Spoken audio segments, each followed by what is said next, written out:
Aí eu expliquei por que entrou um americano. Isso. Aí eu tava falando do agostiniano. Porque esse Robert Francis Prevost, que é o Leão XIV, ele é agostiniano. Agostiniano tem 2 aspectos nele que ajudam ele a continuar o trabalho do Francisco na América Latina, segurando os católicos para não virar evangélico. Primeiro, ele também é latino-americano porque ele é peruano, né? Naturalizado.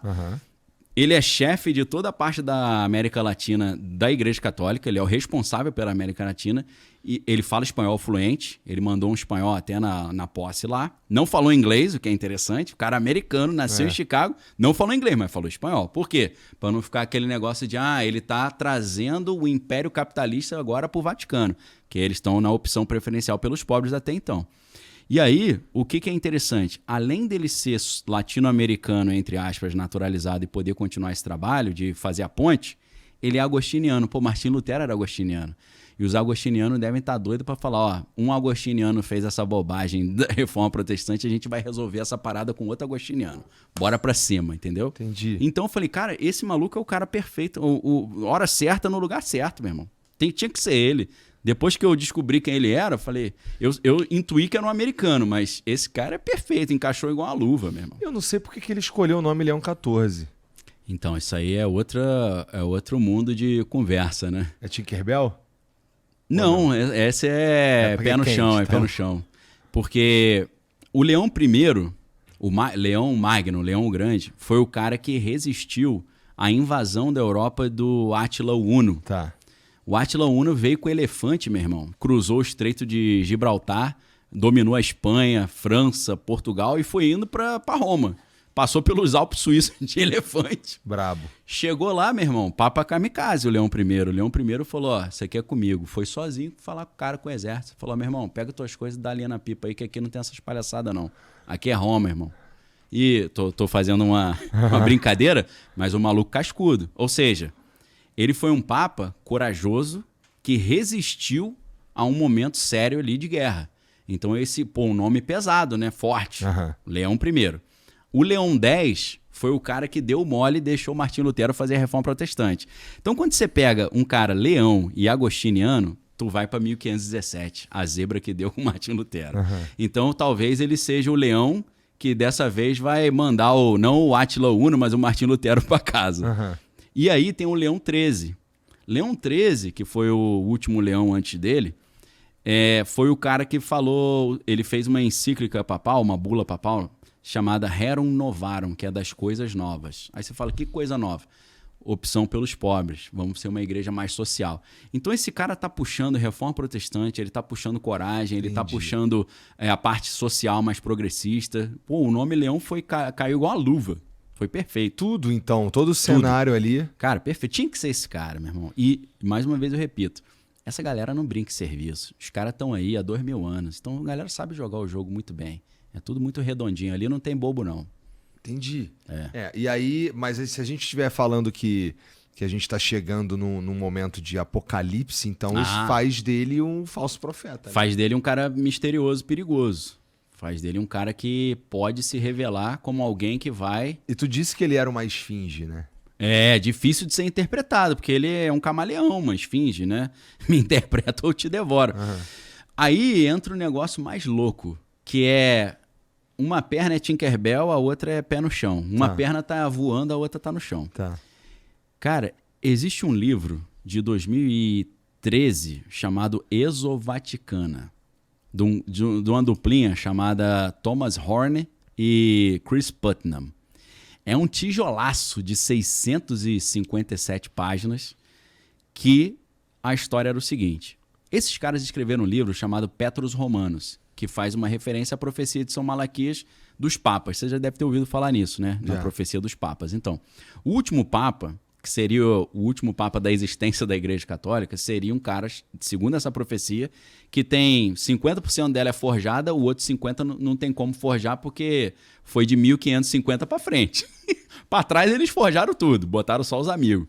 Para frente, como é que o cara vai saber? Ou o cara chutou e acertou assim, com 0 de chance, ou o maluco fez um download de alguma informação ali. O último dessa lista é o Papa número 112 de 1113 para frente, né? Que é onde começa a lista. O último seria o apelido dele é Petrus Romanus, ou Pedro de Roma. E a profecia fala que ele ia governar o Vaticano em um momento de muito caos, tentando cuidar das ovelhas, e depois viria o fim. Aí o cara fala, pô, fim é o fim dos tempos, né? Apocalipse que acabou, não tem mais papa. Então, a galera, por causa disso, Petrus Romanus, começou a pensar, vai ser o Parolin, então, que é o romano, que é italiano, né? Não nasceu em Roma, mas é italiano. Só que aí a galera é tão sambare. Isso é uma parte sambária e uma parte fundamentada, porque no livro Petrus Romanus, no estudo das profecias, os caras identificaram mensagens codificadas em letras separadas, ou letras no início de cada palavra, por exemplo. É uma loucura, tipo aquele livro, O Código da Bíblia, que o cara mistura as letras em hebraico e acha queda da Torre Gêmea, né? A mãe de Ná, acha tudo ali, né? É meio maluco, mas já veio a galera falando, peraí, o nome dele não é Pedro, nunca teve nenhum papa chamado Pedro, porque eles entendem que Pedro foi o primeiro papa, eles acham que é ofensa tu chegar, não, eu sou Pedro. Falar, pô, meu irmão, baixa a bola aí, né? Então a galera tava achando que ia chegar um cara com o nome Pedro. Por isso que quando me falaram, eu tô na live, a galera lá, é o americano, me fala o nome que ele escolheu. Me fala o nome. Que eu falei, se for Pedro, ferrou, né? Aí, Leão 14, falei, beleza. O Petrus Romanus, se você pega Petrus em latim, e pega o sobrenome desse Papa Leão XIV, Prevost, você tem quase Petrus se você troca as letrinhas. Aí o nego já mandou um sambar, ele é o Petrus Romanus. É que as letrinhas deram um defeitinho e vieram trocadas. Já pensou? Mandaram essa.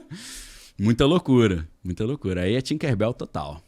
Tinkerbell tá chateada comigo, né? Tô botando ela só na conta da lorota. Vamos falar da Curupira do Saci. também, Saci, depois vai lá em casa ela tirar satisfação, né? Eu tô roubado. Saci é local, né? Tinkerbell, né? Sei lá de onde que é. Um pouquinho mais longe. Pra ela vir pra cá, vai gastar uma energiazinha, né?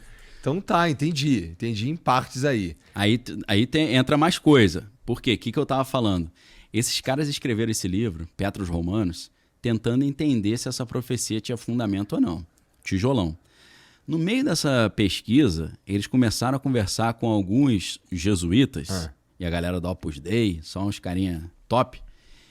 São 3 caras que falaram coisas estranhas, e isso deu origem ao outro livro. Eu vou falar o nome dos caras.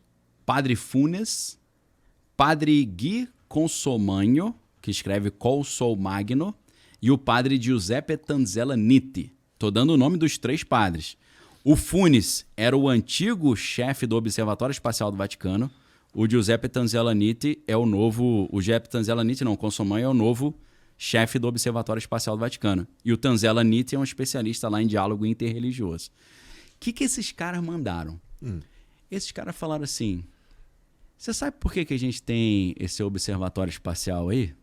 Porque, por incrível que pareça, eu já fui no Observatório Espacial do Vaticano em Roma, que na verdade fica no Lago Gandolfo, que é a casa de campo do Papa, onde tem um castelo chamado Castelo Gandolfo. Eu já fui lá, fica no topo ali de uma montanha, onde era um vulcão e tem um lago ali embaixo. Deve ser maneiraço. Porra, sensacional, é cenário de filme, é muito maneiro. E tem outro nos Estados Unidos, no Arizona, num monte chamado Mount Graham.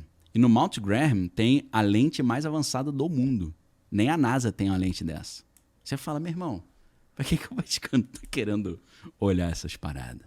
Eles estão caçando alguma coisa, né? Esses 3 caras, nesse livro Exo Vaticana, começaram a falar que eles estão se preparando para receber e revelar para o mundo a existência de alienígenas. E os caras falaram. Não sou eu que estou falando. Eu dei o nome dos caras.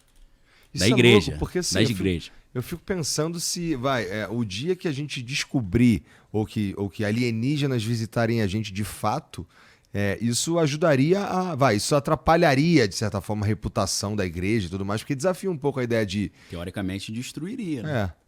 Esse que é o plano. Já falei pra você, esses malucos não estão há 2000 anos aí por acaso. Os caras se antecipam aos BO que estão chegando. Qual é a ideia? Se alienígena aparecer, a galera vai falar, não fala na Bíblia sobre isso. Então a Bíblia tu joga fora. Eles já estão preparando o sambare. O Giuseppe Tanzella Nitti, nessas entrevistas que estão nesse livro, Exo Vaticana, EXO Vaticana, ele fala, na hora que começarem a aparecer evidências de vida alienígena, a gente não vai ter que mudar a nossa doutrina cristã. Mas quando essas evidências forem confirmadas e tiverem já como senso comum essa existência, nós teremos que fazer toda uma releitura da Bíblia para adequar a Bíblia a esse novo tipo de conteúdo religioso. Que aí eles já há muito tempo eles têm uma linha da teologia chamada exoteologia. Entendi. É por isso que é exovaticano. A exoteologia, ela tem dois aspectos. É como adaptar a teologia cristã à ideia de alienígenas, ou qual é a religião que os alienígenas têm se eles chegarem aqui e falam, não, a gente tem um Deus, a gente tem uma religião. Então, a exoteologia dá conta disso. Cara, é muita loucura. Mas, dizem, no livro, eles vão nessa linha de que os observatórios já estão preparando para quando os caras estiverem vindo, eles conseguem ver, eles já prepararam, ó, a história é a seguinte. Agora, tu não imagina qual que é o argumento que eles vão dar para o nascimento de Jesus, inclusive. A galera já deve ter visto que, independente de ser verdade ou não, muita gente que é abduzida é mulher. E as mulheres dizem o quê? Que botaram ela numa maca, numa cama, e começaram a fazer experimentos nos órgãos reprodutores. E muitas vezes a mulher diz, não importa pra gente se é verdade ou não, a gente está analisando o relato. O relato é, eu estava dormindo, acordei paralisada, vi 2 homens pequenininhos com a cabeça grande e de repente eu comecei a flutuar, passei pelo teto e entrei na nave. E aí me botaram numa mesa. Começaram a mexer no meu ovário, lá no meu útero, e eu voltei. Aí eu falei, deve ter sido um sonho. Só que aí, de repente, comecei a ver minha barriga crescendo. E falei, pô, me engravidaram, me inseminaram? E aí depois, quando o bebê tá por volta de 3 meses, fui abduzida de novo, tiraram o bebê, levaram para eles e me devolveram. Muitas abduções, o relato é esse. Aí eu falei, beleza, né? Os caras, delírio total, problema psiquiátrico, cada um na sua, né? Só que aí, esse maluco aí, o Giuseppe Tanzella Nitti, ele diz o seguinte, se isso chegar e quando acontecer, a gente vai dizer que Jesus não foi concebido pelo Espírito Santo. A Bíblia diz, descerá sobre ti o Espírito Santo, o poder do Altíssimo te envolverá e conceberás. Ou seja, não foi o Espírito Santo que colocou Jesus em Maria. Maria foi abduzida por alienígenas e eles inseminaram Jesus dentro dela. Agora, quem que é Jesus? Jesus é um ser fabricado pelos alienígenas, unindo uma linhagem de alienígenas com a linhagem humana. As duas são linhagens reais. Eles vão falar que é uma linhagem de uma realeza alienígena. E Maria e José eram da linhagem do rei Davi. Então é uma aliança que os alienígenas irão fazer com a humanidade. Não é meio heresia isso aí? Os caras devem ficar malucos de ouvir essa parada. Cara, heresia pra cacete. Mas sabe qual é a loucura? Os caras estão montando um argumento teológico de que você não acreditar na existência, não nesse detalhe, mas um cristão não acreditar na existência de alienígena, que é a heresia. Sabe por quê? Porque você está dizendo que Deus não é capaz de criar qualquer coisa. Que Deus criou outros seres. Deus não seria capaz. Um pouco, não faz? Não, faz sentido a moçambária, né? Pra já cortar quem fala contra. Lembra da guilhotinazinha da Revolução Francesa? Liberdade. Mas eu não concordo. Traz aí pra tirar a cabeça dele. Entendi. Pô, foi mal, achei que era liberdade. Porra, caralho. É liberdade, seu dicionário é diferente, né? A definição, né?